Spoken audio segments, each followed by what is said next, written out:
Hello guys, welcome back to our channel Web Impact. I hope you enjoyed our previous video. If you missed it, make sure to check it out. The link will be in the description below. So in our previous video, we had talked about the how to build the logics, and uh, and we had talked about 5 points. And in this video, we are going to understand about the functions, what is a function, and how to write a function. And we will also going to implement the function. In our previous video, we implemented the sum of two values uh, with a very basic code, but in this video we will implement with the help of function, and we will also implement uh, the program of factorial of a number. So let's start this video. So what is a function? A function is a block of code that performs a specific task and improve code reusability and enhance readability. सो जो function होता है एक block of code होता है जो कि एक specific task perform करता है। और इसके एडवांटेज क्या है कि हम अगर फंक्शन को यूज़ करते हैं तो हमारे कोड की रीयूजेबिलिटी बढ़ती है। और जो मतलब फंक्शन के सिर्फ नाम से हम पता कर सकते हैं कि वो फंक्शन किस लिए यूज़ कर रहे हैं, कि क्या टास्क परफॉर्म करने वाला है वो function. So this is a basic about the functions. So अब हम लोग फंक्शन का सिंटैक्स देख लेते हैं होता कैसे। सो इंट सम, इंट ए, इंट बी, ये एक बेसिक फंक्शन लिखने का तरीका है जिसमें हमने सम नाम का फंक्शन लिया है जो कि फंक्शन नेम है सम। इंट उसका रिटर्न टाइप है, किस टाइप की वैल्यू हमारा फंक्शन रिटर्न करवाने वाला है वो यहाँ पे लिखते हैं हम लोग रिटर्न टाइप में। फिर जो हमारा वेरिएबल है ए और बी, मतलब एज अ पैरामीटर हम पास करते हैं वेरिएबल को। सो वो किस टाइप का है, जैसे पैरामीटर का टाइप क्या है, इंट है यहाँ पे, तो ये हमारा पैरामीटर का टाइप होता है। और फिर हम सेमी कॉलन, ये टर्मिनेशन के लिए यूज़ करते हैं हम लोग कि हमारा स्टेटमेंट यहाँ पे एंड हो गया। सो ये एक बेसिक सिंटेक्स था फंक्शन का। अब हम देखते हैं आर्ग्यूमेंटेड पैरामीटर्स क्या होते हैं। सो अगर हमने फंक्शन बनाया है सम नाम का, और यहाँ पे अगर हम फंक्शन को जब कॉल करते हैं उसमें कुछ वैल्यू प्रोवाइड करते हैं, सो वो हमारा आर्ग्यूमेंट होता है। और जब हम फंक्शन में कुछ पैरामीटर्स पास करते हैं जैसे कि इंट ए, इंट बी, फिर उसका सम करवाते हैं। आगे वीडियो में हम देखेंगे कि पैरामीटर्स हमने कैसे यूज़ किए। सो ये पैरामीटर्स होते हैं जो कि हम हमारे फंक्शन में पास करते हैं, और जब हम फंक्शन कॉलिंग के थ्रू पास करते हैं तो वो आर्ग्यूमेंट होते हैं। सो पैरामीटर भी दो टाइप के होते हैं। जो हम फंक्शन बनाते हैं उसमें अगर हम कोई पैरामीटर पास करते हैं तो हमारा फॉर्मल पैरामीटर होता है, और जब हम मेन फंक्शन में कुछ पैरामीटर पास करते हैं तो वो हमारा एक्चुअल पैरामीटर होता है। सो ये तो बेसिक हो गया हमारा फंक्शंस के बारे में। अब हम चलते हैं ऑनलाइन कंपाइलर पे और वहाँ समझते हैं कि हमें कैसे लिखना है। अब हम सी प्लस प्लस के ऑनलाइन कंपाइलर पे आ चुके हैं, और जैसे मैंने आपको बोला था कि सम ऑफ टू नंबर का एक फंक्शन बनाएंगे हम। सो हम स्टार्ट करते हैं। सबसे पहले हम सम नाम का फंक्शन बनाते हैं। अब इसी में हम दो वेरिएबल लेंगे, ए जिसमें वैल्यू जिसमें हम वैल्यू देंगे 20, और एक और वैल्यू लेंगे बी जिसमें हम वैल्यू देंगे 40। ये सेमी कॉलन आप लगाना भूलिएगा मत, क्योंकि इससे अगर आप लगाएंगे नहीं तो एरर दे देगा वो डायरेक्ट। सो ये थोड़ी बहुत चीज़ें हैं जो ध्यान में रख के हमें कोडिंग करनी पड़ेगी। सो एक सी नाम का वेरिएबल बनाते हैं जिसमें हम ए और बी को सम करा देंगे। और सी आउट जो हमारे आउटपुट के लिए यूज़ करते हैं हम लोग सी प्लस प्लस में, सो यहाँ पे हम सी को आउटपुट करा देंगे। सो ये हमारा बेसिक एक फंक्शन हमने इसमें बना दिया है, और उसमें हमने वैल्यू भी ले ली है और उसमें वैल्यू को सम करवा दिया है। अब इसको हम मेन फंक्शन में कैसे कॉल करेंगे।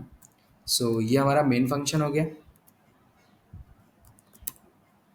इसका रिटर्न ज़ीरो कर देता हूँ।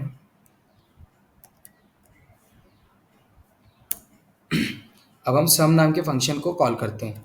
सो ये एक बेसिक सिंटेक्स है सम नाम के फंक्शन को कॉल करने का। अब मैं इसको रन करके देखता हूँ कि क्या आउटपुट देगा ये। सो आप देख सकते हैं स्क्रीन पे कि हमारा आउटपुट आया है 60, जो कि सही है। 40 प्लस 20 60। सो एक ये बेसिक तरीका है फंक्शन को इम्प्लीमेंट करने का, सम ऑफ टू वेरिएबल्स। एंड अब हम इसी में देखते हैं कि हम यूज़र से इनपुट कैसे ले सकते हैं। क्योंकि कई बार होता है कि हमें यूज़र से इनपुट लेना रहता है और बच्चों को मालूम ही नहीं रहता है कि कैसे इनपुट लेना है। सो सबसे पहले हम एक वेरिएबल डिसाइड कर देते हैं, नंबर 1,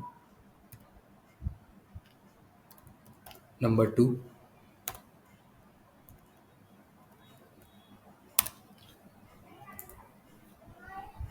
थोड़े बहुत नेमिंग कन्वेंशन होते हैं जो कि आप लोग गूगल के थ्रू पढ़ सकते हैं कि नेमिंग कन्वेंशन हमें किस तरीके से वेरिएबल्स के नेम देने हैं। सी प्लस प्लस में आई थिंक 62 कीवर्ड्स हैं, 62 या 61, तो उन कीवर्ड्स को छोड़ के हम किसी भी वेरिएबल का नाम दे सकते हैं। पर उन वेरिएबल को नेम कैसे देना है वो आप नेमिंग कन्वेंशन के थ्रू दे सकते हैं। आप गूगल पे ट्राई कर सकते हैं कि क्या क्या है वो कीवर्ड्स और naming convention C plus plus में कैसे दें। सो अब मैं यहाँ पे यूज़र से वैल्यू इनपुट लेने वाला हूँ। So enter the number 1। And L C plus plus में हम इसलिए यूज़ करते हैं लाइन को चेंज करने के लिए। जैसे सी में हम स्लैश एन यूज़ करते हैं, उसी तरीके से सी प्लस प्लस में एंड एल का यूज़ किया जाता है। अब हम सी इन का यूज़ करेंगे। सो जिस तरीके से हम सी में वैल्यू लेते हैं स्कैन एफ के थ्रू, उसी तरीके से सी प्लस प्लस में सी इन का यूज़ किया जाता है। सो अब यहाँ पे मैं अपना वेरिएबल का नाम दे देता हूँ नंबर 1। अब इसी को मैं कॉपी कर लेता हूँ।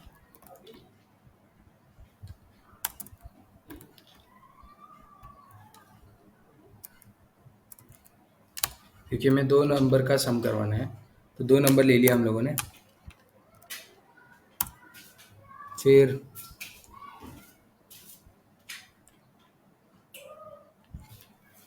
अब इन नंबर का हम सम करवा लेते हैं, नंबर 1 और नंबर 2 का। इसको मैं थोड़ा एक स्टैंडर्ड तरीके से लिख देता हूँ, सम। अब इसको मैं रन करता हूँ, आप देख सकते हैं कुछ एरर आ गया है। हमने सम को सी आउट करवाना पड़ेगा, ना कि सी को। और मैंने इंट सम ले रखा है, इसलिए हमें यहाँ पे डिक्लेयर नहीं करना पड़ेगा। सो ये हमने हमारा प्रोग्राम लिख लिया है 2 नंबर के सम का, और यूज़र से कैसे वैल्यू लेना है वो भी हमने इम्प्लीमेंट कर दिया है। अब मैं इसको रन करता हूँ।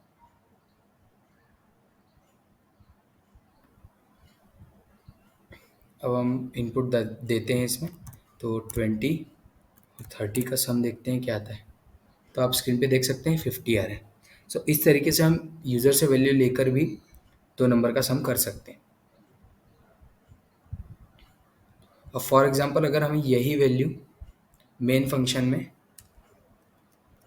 इम्प्लीमेंट करना है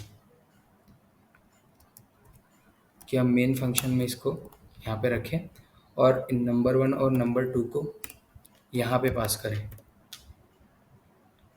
सो यहाँ पे हमें कुछ, अगर हमने यहाँ पे आर्ग्यूमेंट पास किए तो आपको यहाँ पे भी कुछ पैरामीटर्स देने पड़ेंगे। जैसे कि मैं इंट x ले लेता हूँ, कॉमा इंट y। अब हमने 2 यहाँ पे वेरिएबल ले लिए। अब इसी को मैं सम करवा देता हूँ, x प्लस वाई। अब उसका ही सम हमको आउटपुट देगा ये फंक्शन, सम नाम का फंक्शन। सो ये हमने कुछ पैरामीटर्स दिए इसको, और यहाँ पे कुछ आर्ग्यूमेंट हमने पास किया है सम नाम के फंक्शन में। अब मैं इसको रन करता हूँ। सो ये अभी भी उसी तरीके से वर्क कर रहा है। और जैसे मैं 10 प्लस 20 करता हूँ तो आप देख सकते हैं 30 आउटपुट आ रहा है। सो इस तरीके से भी हम हमारा कोड लिख सकते हैं। सो ये तो हमारा 2 नंबर सम का प्रोग्राम हो चुका है। अब मैं आपको फैक्टोरियल का प्रोग्राम बना के दिखाता हूँ। सो सबसे पहले हम फैक्टोरियल फंक्शन बनाएंगे। सो मैं उसका भी वॉइड फैक्टोरियल एंड इसका पहले स्ट्रक्चर लिख लेंगे।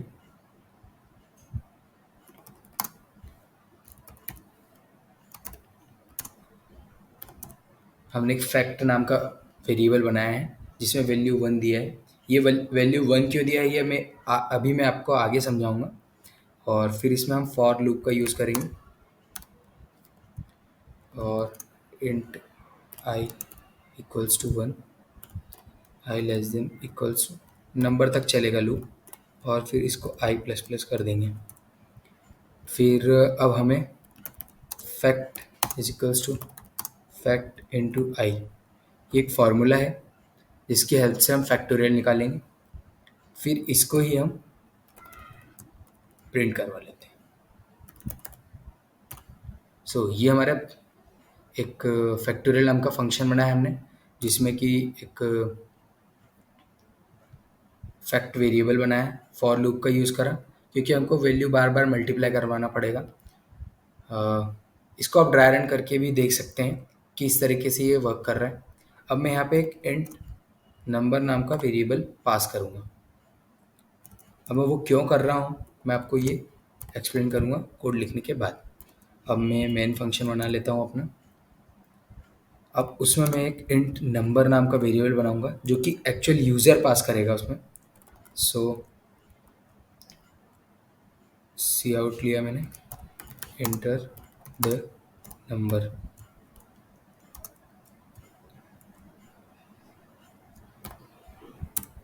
अब मैं सीन कर लेता हूँ, वैल्यू ले लेता हूँ नंबर।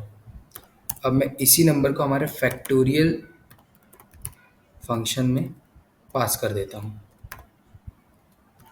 जो हम यूज़र से वैल्यू लेंगे उसी को फैक्टोरियल फंक्शन में पास करा, इसलिए मैंने यहाँ पे नंबर नाम का एक पैरामीटर पास करा इसे। अब जो नंबर नाम का पैरामीटर आएगा वो यहाँ पे एज ए नंबर स्टोर हो जाएगा, जो हमारे लूप है। तो लूप को उतनी टाइम तक इटरेट होना पड़ेगा जितने टाइम तक हम जितना हम नंबर पास करेंगे यूज़र से। वो कैलकुलेट इस तरीके से करेगा। अगर हम फैक्ट 1 लेते हैं, अगर यहाँ पे बाई चांस हमने 0 ले लिया है या फैक्ट की कुछ वैल्यू नहीं ली है तो वो गार्बेज वैल्यू लेगा। तो इसलिए हमें फैक्टोरियल की कुछ ना कुछ वैल्यू लेना, मतलब फैक्टोरियल की वैल्यू लेना ही पड़ेगा। हमने यहाँ पे 1 लिया है अकॉर्डिंग टू आवर फार्मूला। ये हमारा फैक्टोरियल का फंक्शन बन चुका है। अब मैं इसे रन करूँगा, पर उसके पहले हमने यहाँ पे अगर इंट मेन लिया है तो उसका रिटर्न टाइप देना पड़ेगा, जो कि मैं इसे रिटर्न टाइप 0 दे देता हूँ। अब मैं इसे रन करता हूँ। अब यूज़र से अगर मैंने 5 वैल्यू इनपुट लिया है, अब मैं इसको रन करता हूँ तो 120 हमारा आउटपुट आ रहा है। ये तो हमने थोड़ा बहुत इस वीडियो में हमने फंक्शन के बारे में समझा है और किस तरीके से फंक्शन को इम्प्लीमेंट करना है, कॉल करना है, पैरामीटर कैसे पास करने हैं, आर्ग्यूमेंट क्या होता है, फॉर्मल पैरामीटर, एक्चुअल पैरामीटर क्या होते हैं। ये हो गया इस वीडियो के लिए। आगे आने वाले लेक्चर्स में हम और कई सारे लॉजिक बिल्डिंग के बारे में बात करेंगे और कई सारे प्रोग्राम्स इम्प्लीमेंट करेंगे डिफरेंट डिफरेंट लैंग्वेजेस में, Ruby, JavaScript, C plus plus, कई सारे लैंग्वेजेस में जैसे कि Python. So that's it for this video. Thank you, keep watching our channel and also don't forget to share it and subscribe.